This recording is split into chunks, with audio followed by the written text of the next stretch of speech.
संस्कृत पर बुरा न मानो होली है।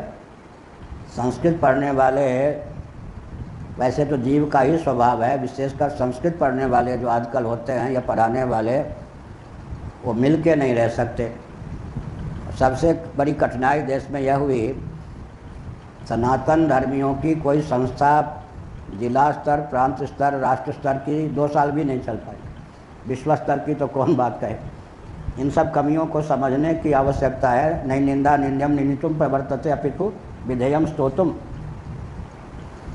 हम रामकृष्ण मिशन आरएसएस को कितने भी कोस दें, उससे ज़्यादा कोसने के पात्र स्वयं सिद्ध होते हैं। शंकराचार्य की परंपरा पुरानी है, वो तो ठीक है, लेकिन आप कोई संस्था की दृष्टि से बताइए कि विशुद्ध शास्त्र सम्मत सनातनियों की संस्था 50 वर्ष की भी हो, जीवित हो ना, लड़ झगड़ के ख़त्म कर ये क्या कलयुग का है। जिस सनातन धर्म के बिना विश्व का उत्कर्ष ही नहीं हो सकता, उन सनातनियों को क्या कलयुग प्राप्त है। ये संघ बल से बिल्कुल विमुख होते हैं। योयम योयम वयम वयम। रामकृष्ण मिशन की आयु उससे भी पुरानी आर्य समाज की आयु। भारत में आर्य समाज की आयु आधुनिक संस्थाओं में सबसे ज़्यादा। फिर रामकृष्ण मिशन है, चिन्मय मिशन, ये आरएसएस है, चिन्मय मिशन, दयानंद मिशन, ये सब।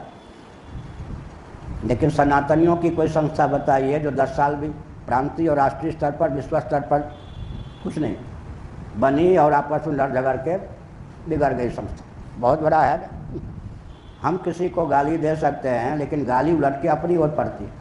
इसलिए पड़ती है कि आप कहते हैं कि आप लोग ठीक नहीं हो, आप तो ठीक है ना, क्या कारण है कि आप संस्था नहीं बना पाते, संस्था नहीं चला पाते।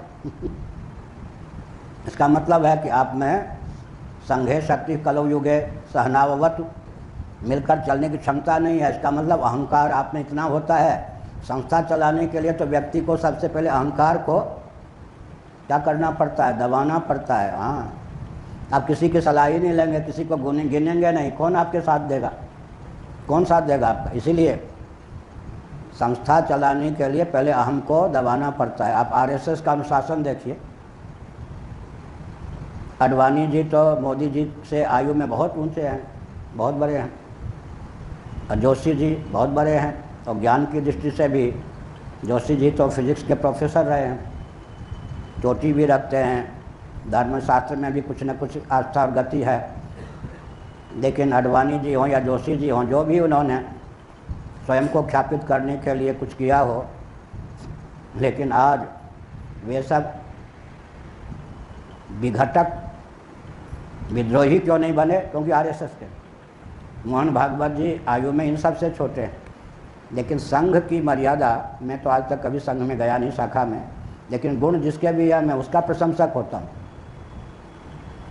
संघ की ये मर्यादा है कि जोशी जी, अडवाणी जी, कोई भी हों, हम जिस संघ से जुड़े हुए हैं, अगर वह संघ हमको अभी उठाना नहीं चाहता, वृद्धावस्था में 2 दिन का जीवन हो, 4 दिन का जीवन हो, तो ऐसे सही, लेकिन हम विद्रोही नहीं बनेंगे। जो कुछ यातना होगी, अपमान होगा, रो लेंगे एकांत में, विद्रोही नहीं बनेंगे। बहुत ऊंची बात है, अनुशासन की बात। लेकिन यहाँ तो सनातनियों की कोई संस्था नहीं चल पाती, तो हम चला नहीं पाते, तो इसका फल हमको मिल रहा है या नहीं मिल रहा है? आपका ध्यान नहीं गया?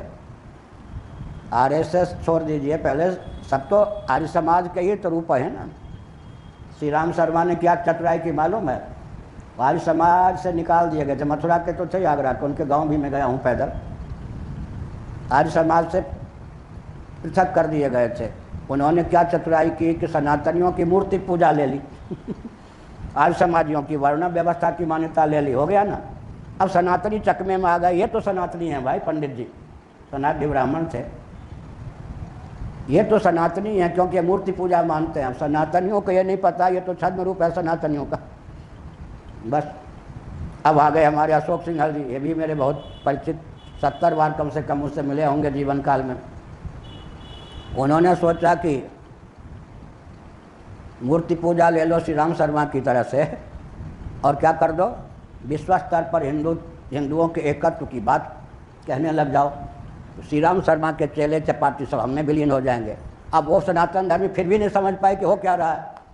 ये तो अपना आर्य समाज जो है क्या श्री राम शर्मा के रूप में आ गया, और क्या नाम है अशोक सिंघल जी के रूप में आ गया, और आर्य समाज जो है गोलवलकर जी के रूप में आ गया, मुख्य रूप में आ गया। सनातनियों की पहचान ही खत्म।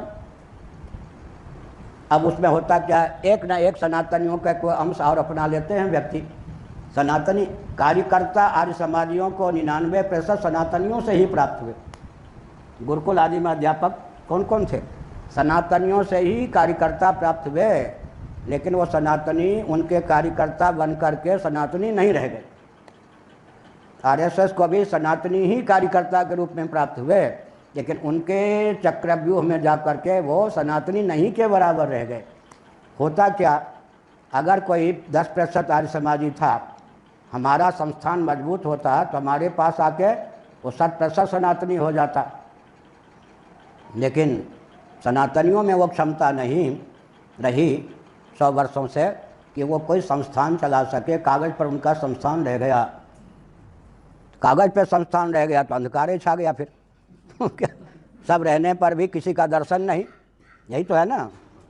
सब कुछ है, अंधकार छा गया तो सब कुछ रहने पर किसी का दर्शन नहीं। इन सब त्रुटियों को समझ करके इसे दूर करने की आवश्यकता है।